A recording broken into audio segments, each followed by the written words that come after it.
So আমি আর আমার বড় ভাই একজন জাফলং আর ডিবিরাওর উদ্দেশ্যে আমরা গেছিলাম। সো ডিবিরাওরও আমরা ঘুরা শেষ, আর জাফলং আমরা আলহামদুলিল্লাহ ঘুরা শেষ। ঘুরিয়ে এখন আমরা মানে ব্যাক হয়ে গেছি জাফলং থেকে।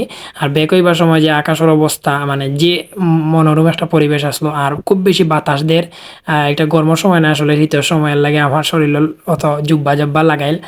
আর আইতে সময় যে পরিবেশটা, ও পরিবেশটা খাইতাম সাইয়ার ও যে সামনে যারা, এইটা হইল গিয়ে ইন্ডিয়া টিল্লা, আর এই যে ছোট টিল্লা যেটা, এটা হইল গিয়ে বাংলাদেশের টিল্লা।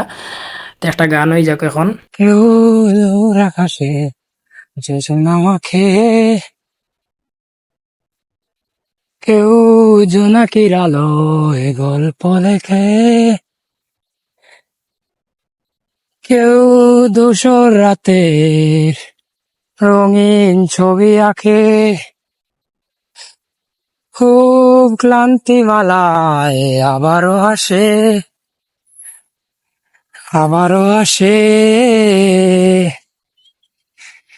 ঘর ছাড়া বাতাস বয়ে তোমায় বাসাতে চাই, পাল তোলা নৌকা আমার ঘুরাবো,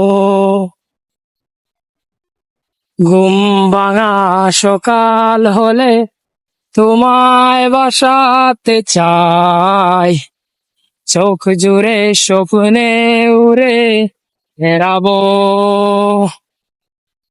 কেউ দূর আকাশের যোছনা মাখে,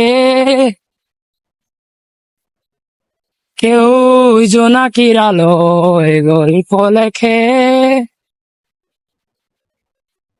কেউ ধূসর রাতে রঙিন ছবি আঁকে, আতে চাই ছবি রে স্বপ্নে উড়ে বেড়াবো, কেউ কথা রাখেনি, ভালোবাসেনি, কেউ চুপি চুপি পায় কাছে আসেনি, কেউ গধূলি বেলায় দুহাত বাড়িয়ে খুব আদরে মেখে আর ডাকেনি।